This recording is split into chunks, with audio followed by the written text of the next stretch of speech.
Hello students, आपका हमारे YouTube channel पर एक बार फिर से स्वागत है। तो स्टूडेंट्स, अगर आपने हमारे यूट्यूब चैनल को अभी तक सब्सक्राइब नहीं किया है या फिर आप हमारे चैनल पर पहली बार आए हैं तो इस चैनल को सब्सक्राइब कर लें। हम स्टूडेंट्स बात कर रहे हैं हिस्टोपैथोलॉजी की। हिस्टोपैथोलॉजी में हम फिक्सेशन जो चैप्टर है उसको कंप्लीट कर चुके हैं। हमारे नोट्स के द्वारा हमने आपको पूरा का पूरा फिक्सेशन बता दिया है, इतना विस्तृत रूप से बताया है कि शायद ही आपको कोई टीचर या किसी कॉलेज में बताने को मिले। अब क्या है, जो फिक्सेशन है, अगर आप कंपटीशन एग्जाम देने जा रहे हैं तो कंपटीशन एग्जाम देने के टाइम पर आपको ज़्यादा टाइम नहीं मिले, बायोकेमिस्ट्री, माइक्रोबायोलॉजी है, पैरासाइटोलॉजी है, हिस्टोपैथोलॉजी है, क्लिनिकल पैथोलॉजी है, हेमेटोलॉजी है, तो ये सारे सब्जेक्ट्स जब आप कवर करते हैं स्टूडेंट्स तो आपको कई बार टाइम नहीं मिलता है कि एक बार रिवीजन दोबारा हिस्टोपैथोलॉजी का हो जाए। वैसे मैंने जिस हिसाब से आपको बताया है, एक बार अगर आप पढ़ लेंगे तो उस हिसाब से थोड़ा सा आपको कंपोजिशन याद करने ही पड़ेंगे, मैं उसका कुछ नहीं कह सकता हूँ। बाकी प्रोसेसिंग्स को आपको याद करने की ज़रूरत नहीं है, किस प्रकार से फिक्सेशन होता है, किस प्रकार से डिकैल्सिफिकेशन होता है, टिश्यू प्रोसेसिंग में क्लियरिंग, इम्प्रेगनेशन, जो बाकी की जो सारी चीज़ें हैं, फिर स्टेनिंग है, ठीक है, माइक्रोस्कोपी है, ये सारी चीज़ें मैं आपको इस हिसाब से बता रहा हूँ कि आप एक बार समझ जाएंगे। पर अब क्या है, अगर मान के चलो मैं बात करता हूँ बॉयंस फ्लूइड की, तो अब आप इसका तो आपको कंपोजिशन एक बार याद रखना ही पड़ेगा। वैसे मैंने जब आपको बताई थी कंपोजिशन, तब मैंने आपको ट्रिक्स भी बताई हैं कि इस हिसाब से अगर याद करते हैं तो आपको जल्दी याद हो जाएगा। चलिए, तो इसी उसमें जो हमारे काबिल कहें या वर्ल्ड के नंबर 1 के पैथोलॉजिस्ट कहें, जिनकी बुक पूरे वर्ल्ड में चलती है और ये नंबर 1 की बुक है, Ramnik Sood concise book of medical laboratory technology. अगर ये आपके पास नहीं है स्टूडेंट्स, तो मैं जो मेरा इस वीडियो का लिंक है और जितने भी वीडियो आए हैं और जो वीडियो आएंगे उन सारी वीडियोज में मैं इस बुक की जो लिंक है खरीदने की, मैं उसको आपको प्रोवाइड करा दूंगा। ठीक है, तो आपको इस चीज़ की कोई टेंशन लेने की ज़रूरत नहीं है, आप उस लिंक पर क्लिक करके आप खरीद सकते हैं। तो हमारा जो उस बुक से जो चैप्टर है फिक्सेशन, उसको एक बार हम और देख लेते हैं। तो फिक्सेशन क्या होता है? फिक्सेशन होता है, this is the process of killing and hardening. The first phase of fixation is the rapid killing and the second phase the hardening of tissue. After removal the tissue should be put in the fixative immediately. The choice of fixing agent should be determined by the purpose of which the tissue is to be stained or preserved. If the several special stains may be required, small blocks of the tissue should be fixed in each of the following. तो कहने का मतलब ये है, fixation क्या है कि जैसा टिश्यू है वैसा ही रहना चाहिए, जैसे कि आपको लेबोरेटरी में आप अच्छी तरीके से उसके बारे में जानकारी कर सकें कि उसमें क्या था। अगर आपने क्या है टिश्यू को ऑपरेशन के बाद में जो आपके आपने क्या है बाहर रख दिया, तो उसमें क्या है पुट्रीफेक्शन, यानी कि बैक्टीरिया जो है वो क्या है उस पर अटैक कर देंगे। अब उसको अटैक करने के बाद में वो तो सीधी सीधी बात ये कि वो सेल्स को फिर खाएंगे या कह सकते हैं। तो this process is called as putrefaction. तो now I want to see that is the main purpose of this process is to kill the bacteria and finally hardening, not much hardening, but so that we can easily understand the tissue. So this is the process called fixation. So इसमें जो दो बात हैं, first है वो है कि किल करना है आपको बैक्टीरिया थोड़ा सा टिश्यू को, सेकंड है वो हार्ड करना है, ये हमारा लिखा हुआ है। और हमको दूसरी जो बात है वो स्टूडेंट्स ये है कि हमको फिक्सिंग एजेंट ऐसा लेना है कि हम किस चीज़ की स्टडी कर रहे हैं। भाई हम क्या है टिश्यू को ले रहे हैं, वो किस चीज़ की स्टडी के लिए ले रहे हैं, तो उसके हिसाब से आपको क्या है फिक्सेशन करना पड़ेगा। और जो इम्पोर्टेंट बात ये है कि जैसे ही आपको टिश्यू को बॉडी से निकाला जाएगा, किसी की बॉडी से, पेशेंट्स की से निकाला जाएगा, उसको तुरंत फिक्सेटिव में डालना है।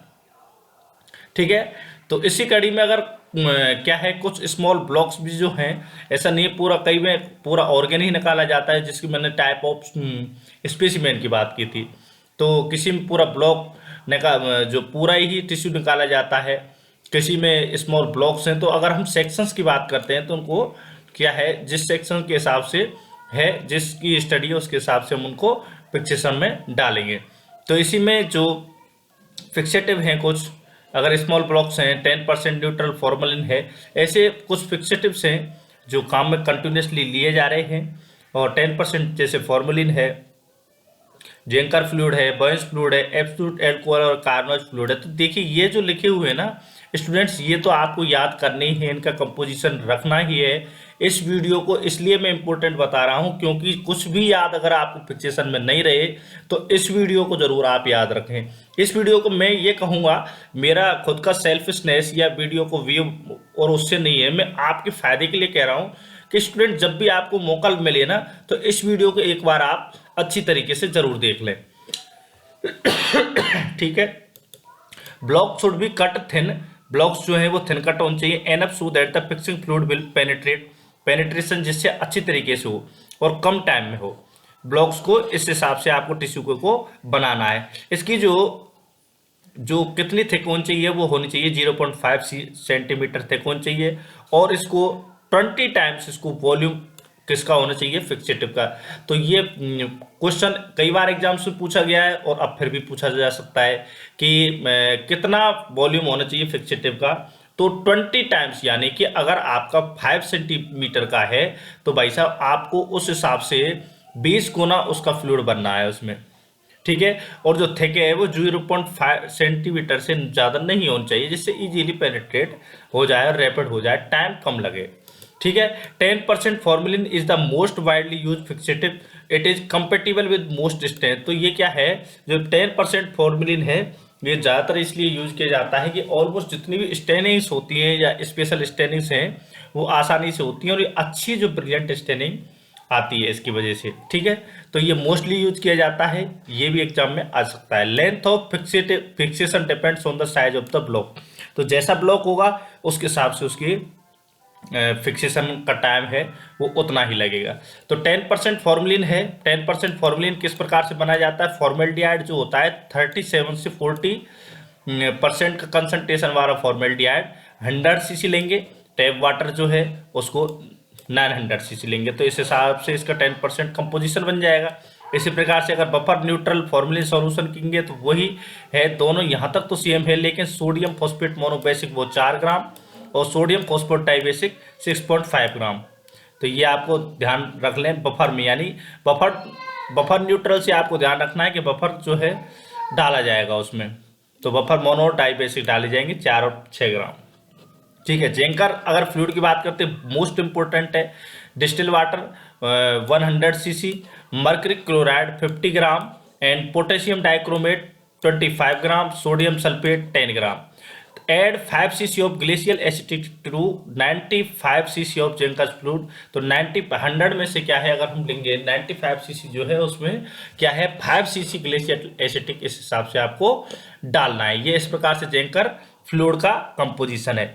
तो आगे स्टूडेंट्स बात करते हैं लुगल सॉल्यूशन या वेगट मॉडिफिकेशन जो है वो है potassium iodate 2 gram, iodine 1 gram and distil water 100 CC. इस हिसाब से लेना है तो लुगल सॉल्यूशन मिल जाएगा, इसको ध्यान रखें आप। ठीक है। इसी प्रकार से बॉयंस फ्लूइड, जेंकर फ्लूइड के बाद में जो इंपॉर्टेंट है वो बॉयंस फ्लूइड है। Picric acid saturated aqueous solution 750 CC लेना है। फॉर्मेल्डिहाइड 37 से 40% वाला 250 सीसी लेना है। ग्लेशियल एसिटिक 50 सीसी लेना है।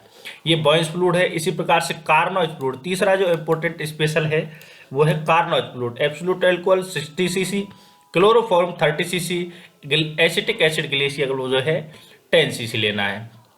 इसी हिसाब से absolute alcohol in acetone are also used as fixative for bacteria, glycogen and some of the enzyme. तो ये इस प्रकार से आपको फिक्सेशन में स्टूडेंट्स ये रखना है, ये तो कम से कम आपको रखना ही रखना है। कंपटीशन एग्जाम की आप तैयारी करें और हमारे चैनल को सब्सक्राइब करें अगर आपको हमारी वीडियो पसंद आया हो तो, और चैनल को सब्सक्राइब करें, कमेंट करें, शेयर करें हमारी वीडियोज़ को। धन्यवाद।